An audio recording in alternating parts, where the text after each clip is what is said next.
Good morning बच्चों। चलिए आज मैं अपने बारे में कुछ बताने जा रहा हूँ। वो एक बात मैं इलेक्शन के समय की बताने जा रहा हूँ। और हुआ क्या कि जब ये टीमों में कर्मी बढ़ते हैं ना, तो एक क्लस्टर पर सब जमा होते हैं अंतिम समय में। ये जिस दिन वोटिंग होता है उसके पहले शाम को, तो हम लोग तो पहुंच गए भाई हजारीबाग। अब वहाँ हुआ क्या ना कि गैदरिंग ऐसा हो गया, एक कमरे में बहुत सारी टीमें थी, तकरीबन 4-5। अब उसमें जो है सोने के पहले, ठीक पहले, तकरीबन रात 8-9 बजे, और बच्चों क्या हुआ, एक सवाल छिड़ गया। और वो सवाल ये कि क्या जरूरी है, जीवन जीने के लिए क्या जरूरी है। और 3 ऑप्शन था, पहला जल पानी, दूसरा वायु हवा, और तीसरा स्थल यानी भूमि जिस पे हम सभी रहते हैं। 3 ऑप्शन था बच्चों, पहला जल, दूसरा वायु और तीसरा स्थल भूमि।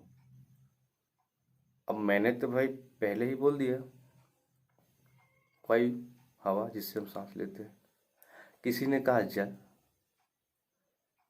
और किसी ने कहा स्थल जिस पे हम सभी निवास करते हैं, रहते हैं। आपके मन में भी ये सवाल उठता होगा कि जीवन के लिए क्या जरूरी है, उठता होगा ना, और उठना भी लाजमी है। हम सभी को जानना यह बेहद जरूरी है कि जीवन यापन के लिए क्या जरूरी है।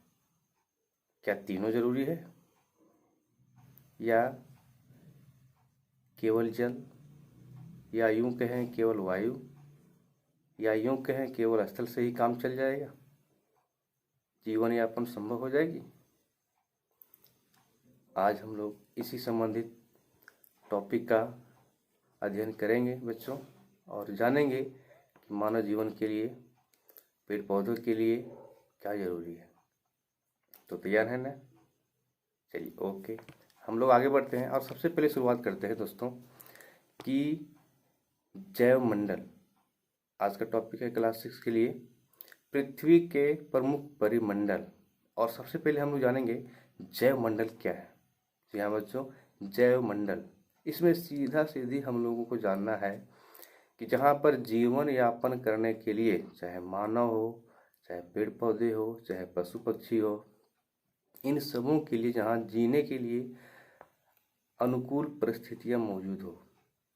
और वो अनुकूल परिस्थितियाँ तभी संभव है जब वहाँ जल, स्थल और वायु, यह तीनों मंडल के भाग सम्मिलित हों, समागम हो, तभी यह संभव है।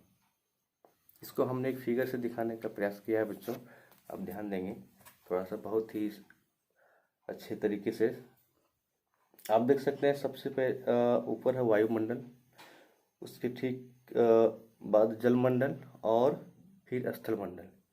लेकिन इसमें देखिएगा जो ये सबसे बीच में हमने दिखाने का प्रयास किया ब्लू रंग से, उसको रंग दिया है, और वहाँ पर तीनों का जो है एरिया कुछ वो मिला हुआ है, यानी वही वह क्षेत्र है जहाँ पर जीवन यापन संभव हो सकता है, और उसी को हम लोग बोलते हैं जैव मंडल।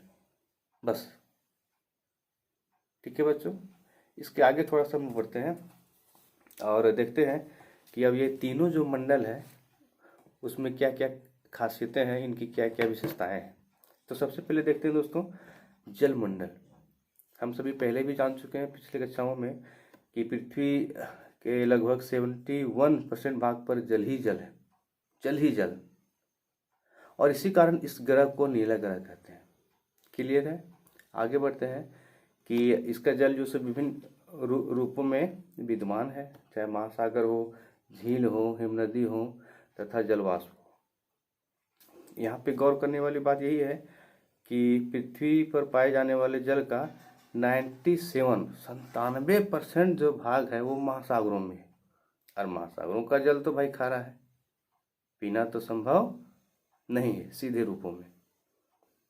इसीलिए पीने के लिए बहुत कम ही भाग है, और हम लोग जोर देते हैं, सरकारें भी जोर देती है कि भाई जल को बचाना है। इसी कारण से जल तो है लेकिन खारा है। अब हम लोग ये भी जान लेते हैं जब जलमंडल की बात है तो कि यह जो इसका अधिकतर जो भाग है महासागरों में है, तो महासागरों को कितने भागों में बांटा गया है इसको हम लोग देख लेते हैं। तो सबसे पहले दोस्तों इस बुक में हम दिखाते हैं आप लोगों को कि सबसे पहला है प्रशांत महासागर। आप देख सकते हैं इस बुक में सबसे पहला है आपका प्रशांत महासागर, दूसरा है अटलांटिक महासागर, ये आपका अटलांटिक महासागर, गौर करेंगे पुस्तक में। तीसरा जो महासागर आपका हिंद महासागर है, इसके ऊपर ही हमारा देश स्थित है। और जो चौथा है आपका आर्कटिक महासागर। महासागरों को 4 भागों में बांटा गया है, ये क्लियर है, आप देख सकते हैं। इसके बाद हम लोग बढ़ते हैं वायुमंडल, जो दूसरा सबसे महत्वपूर्ण मंडल है वायुमंडल। इसमें ये हम लोगों को मुख्य रूप से जानना है बच्चों कि पृथ्वी की सतह से और इसके ऊपर ठीक 1600 किलोमीटर 1600 किलोमीटर की ऊंचाई तक इसको भी 5 भागों में बांटा गया, 5 भागों में। इसको हम लोग देखने का प्रयास करेंगे कि सबसे पहले है क्षोभ मंडल। सबसे पहले क्या है बच्चों? क्षोभ मंडल। यह पृथ्वी की सतह से 20 किलोमीटर ऊपर तक फैला हुआ है, 20 किलोमीटर। यहाँ पे हम लोग जानेंगे कि यहाँ पर बादल, गर्जन वगैरह सारी जो गतिविधियाँ हैं या जो प्राकृतिक घटनाएं सब हुआ करती है।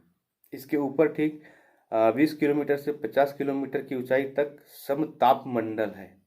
समताप का, जैसा कि इसका नाम ही स्पष्ट है, यहाँ पर तापमान लगभग एक समान रहता है और यहाँ पर कोई प्राकृतिक घटनाएं नहीं होती है, इसीलिए इसमें जो है हवाई उड़ानें चलती है। इसके ठीक बाद 50 किलोमीटर से ऊपर 85 किलोमीटर तक मध्यमंडल कहा जाता है। 85 किलोमीटर से ऊपर 690 किलोमीटर तक आयन मंडल, ये महत्वपूर्ण मंडल के रूप में जाना जाता है बच्चों, क्योंकि जो उपग्रह वगैरह होते हैं वो इसी मंडल में स्थापित किए जाते हैं। इसके ऊपर 690 किलोमीटर से ऊपर 1600 किलोमीटर तक बड़े मंडल के रूप में हम लोग जानते हैं। यानी मोटा मोटी कुल वायुमंडल की जो परतें हैं इसमें इसको 5 भागों में बांटा गया, 5 भागों में। इसके आगे थोड़ा हम लोग बढ़ते हैं बच्चों और ये देखने का प्रयास करते हैं कि स्थल मंडल, भूमि। तो सबसे पहले हम लोग ये जान लें कि पृथ्वी का जो ठोस भाग है उसी को भूमि कहते हैं, पृथ्वी का ठोस भाग। और इसमें मुख्य रूप से जो महाद्वीप हैं इसको 7 भागों में बांटा गया है, 7 भागों में। इसको भी आप अच्छे तरीके से देख सकते हैं कि इससे स्पष्ट भी हो जाता है कि किसका एरिया बड़ा है, किसका छोटा है क्षेत्रफल। सबसे पहला जो महाद्वीप है वो हम लोग देख सकते हैं एशिया, जिसमें हम लोग रहते हैं। भारत भी इसी महाद्वीप के अंतर्गत है, इसी में रहते हैं। जिसका एरिया देख सकते हैं पीले रंग से, वो सबसे बड़ा दिख रहा है पूरे विश्व में। नंबर 2 अफ्रीका, आप देख सकते हैं अफ्रीका, इससे छोटा है अफ्रीका, यानी दूसरे नंबर का क्षेत्रफल में। तीसरे नंबर पे आप देख सकते हैं उत्तरी अमेरिका महाद्वीप। चौथे नंबर पे दक्षिणी अमेरिका। 5वें नंबर पे आप देख सकते हैं बच्चों अंटार्कटिका। 6ठे नंबर पे आप देख सकते हैं बच्चों यूरोप। और जो सबसे छोटा है वो है ऑस्ट्रेलिया महाद्वीप। कुल 7 महाद्वीप इस पृथ्वी पर आप भली भांति देख सकते हैं। इस फिगर से यह भी स्पष्ट होता है कि कौन से महाद्वीप बड़ा है और किसका क्षेत्रफल में कौन सा स्थान है। बिल्कुल, जैसा कि ये सबसे छोटा इसमें स्पष्ट है ये एशिया सबसे बड़ा है, उसी तरह से आप अंदाज़ा लगा सकते हैं, देख सकते हैं। अब अंत में हम लोग एक बार देख लें कि आज हम लोगों ने क्या जानने का प्रयास किया है। सबसे पहले हम लोगों ने जाना कि जैव मंडल, जहाँ पर जीने के लिए आवश्यक चीज़ें उपलब्ध हो, स्थल हो, जल हो, वायु हो, इसी को बोलते हैं जैव मंडल, और कुछ नहीं। फिगर से भी हम लोगों ने दिखाने का प्रयास किया है। उसके बाद आगे बढ़कर हम लोग देखे थे कि वायुमंडल, जिसको 5 परतों में बांटा गया है। सबसे नीचे क्षोभ मंडल और सबसे ऊपर 1600 किलोमीटर तक की ऊंचाई तक, और वो था बरही मंडल।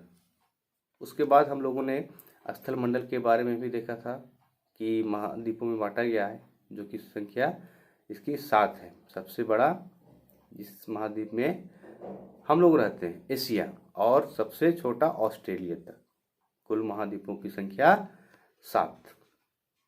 इसके बाद हम लोगों ने जलमंडल के बारे में भी देखा, महासागरों की संख्या कुल 4, इसके बारे में भी हम लोगों ने देखा। तो आशा है बच्चों आप इसकी और गहरी जानकारी बुक से प्राप्त कर सकते हैं। और आज के लिए बस इतना ही। अगले टॉपिक के साथ हम लोग फिर मिलेंगे, तब तक के लिए थैंक्स।